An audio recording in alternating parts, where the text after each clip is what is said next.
Vamos falar de notícia de grande repercussão nacional e mundial, que inclusive foi o assunto do fim de semana nas redes sociais, a fala da primeira-dama Janja em relação ao empresário Elon Musk.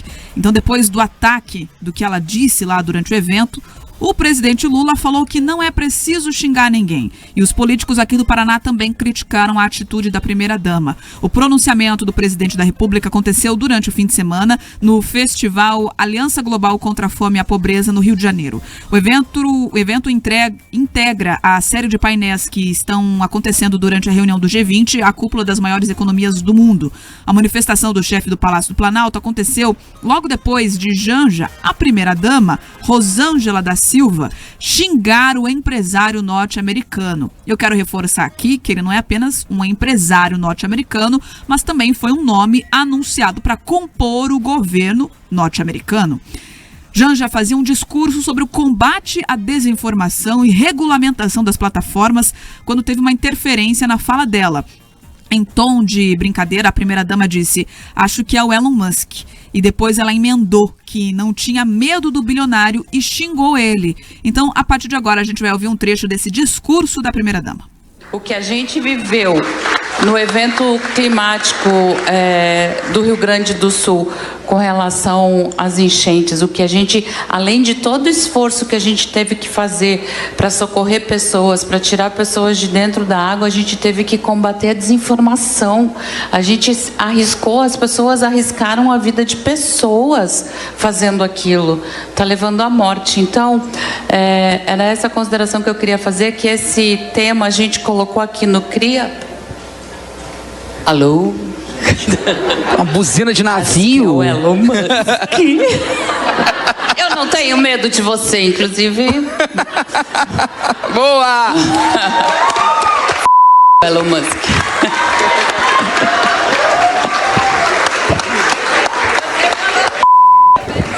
Pode, deve. Sabe esses pi que vocês ouviram aí? Esse pi aí que eu até desafinei aqui para falar?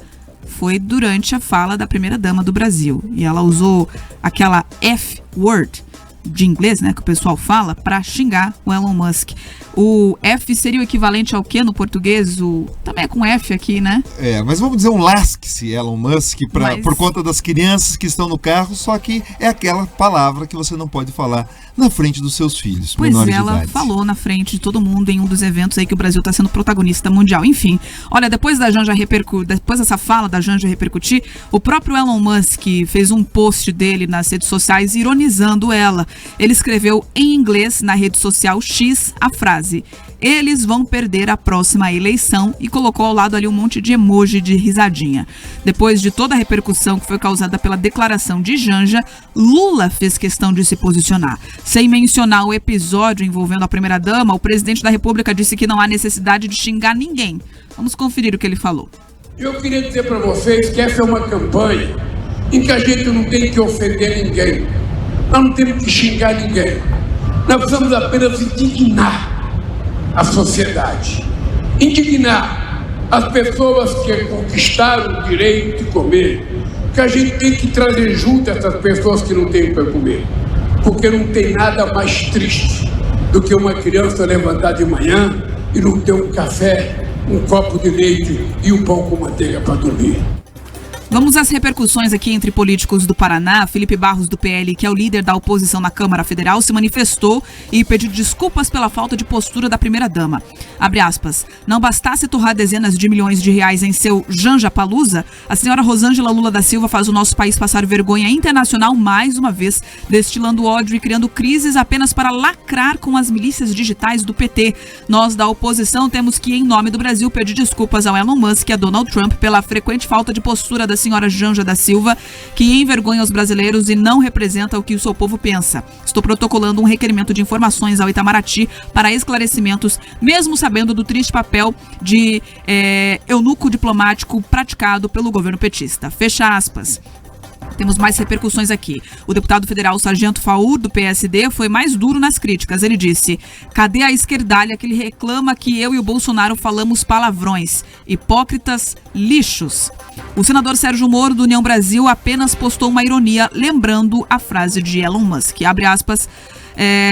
They will lose the next election, que é a frase em inglês, eles vão perder a próxima eleição. Foi aí o pronunciamento também por parte do senador Sérgio Moro. Pegou mal, pegou muito mal, e eu já falei aqui no meio da pauta, Pedroso, o que eu pensei sobre esse assunto. Vou passar para você essa, porque eu nunca imaginei que escutaria isso vindo de uma primeira-dama, uma pessoa que teria ali uma postura até diplomática durante um evento para falar sobre a fome, mandar alguém lá se lascar. Eu tenho vergonha. Eu fico imaginando você que está no teu carro agora, trabalhando, na academia, tomando café da manhã, tendo que ser confrontado com esse tipo de comportamento da primeira-dama do Brasil. Nós somos a 8ª economia do mundo, gente. Não é uma república das bananas, por mais que alguns dirigentes tentem fazer parecer isso. Somos a 8ª economia do mundo, não graças aos políticos, a quem toca essa coisa toda, mas graças aos empresários, aos trabalhadores, a quem está carregando o Brasil e o Paraná nas costas, que são vocês, que somos nós. Mas não, daí a gente é confrontado com esse tipo de fala. O primeiro motivo de tudo isso estar de ponta cabeça e estar errado, primeira coisa, eu quero entender qual é o papel que a Janja tem para estar falando em evento diplomático. Que eu saiba, ela não ocupa nenhuma posição de destaque, de relevância no governo federal. Ela não teria o porquê estar falando em nome do Brasil. Começa por aí. Não sei por que ela estava falando. Daí, quando você dá o microfone para alguém que não deveria estar falando, daí surgem palavras que não deveriam ser ditas. Não deveriam ser ditas. Tá bom, ela assumiu o microfone, entregaram ali, porque ela é a esposa, o grande mérito dela foi ter casado com Lula, né? É a única coisa que me parece ali. Isso é o que a diferencia, talvez, dos outros brasileiros. Então ela casou com o Lula, daí lhe deram o microfone. Daí ela, assustada com uma buzina de navio. Veja, o evento acontecendo numa zona portuária. Daí, querendo ali, talvez, fazer uma performance de stand-up, não sei.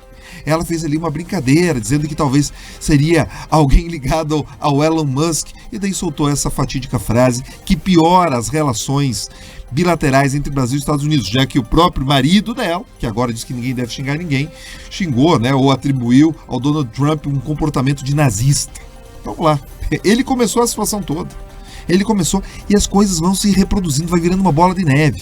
Só que qual é o problema disso? Você poderia se perguntar, tá, Pedro, mas tudo bem, eles falam besteira, o ex-presidente falava besteira, a turma toda lá em Brasília parece que não entende direito como as coisas funcionam. Talvez seja isso. Só que o grande problema é que no final do dia, isso afeta você e me afeta. Por que nos afeta? Vamos explicar direto. Nem vou falar de política, tá? Nem vou falar da vergonha, do vexame que é você ter que explicar para qualquer amigo sobre essa situação, não. Vou falar de dinheiro. Quando você tem um comportamento desse, você imagina que as relações entre Brasil e Estados Unidos podem ficar pior, a chance de o dólar ficar pior, mais caro, ela aumenta.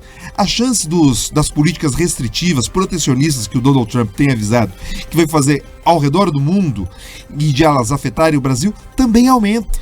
Também aumenta. Porque é isso. Se você tem uma relação diplomática boa, Bia, você pode negociar condições diferenciadas de mercado. Você poderia chegar lá para o Donald Trump e falar, olha, você quer taxar a China, porque você entende que eles são uma grande ameaça global, tudo bem, mas o Brasil é um mercado amigo. Vamos ter uma relação comercial diferente, ter acordos comerciais diferentes.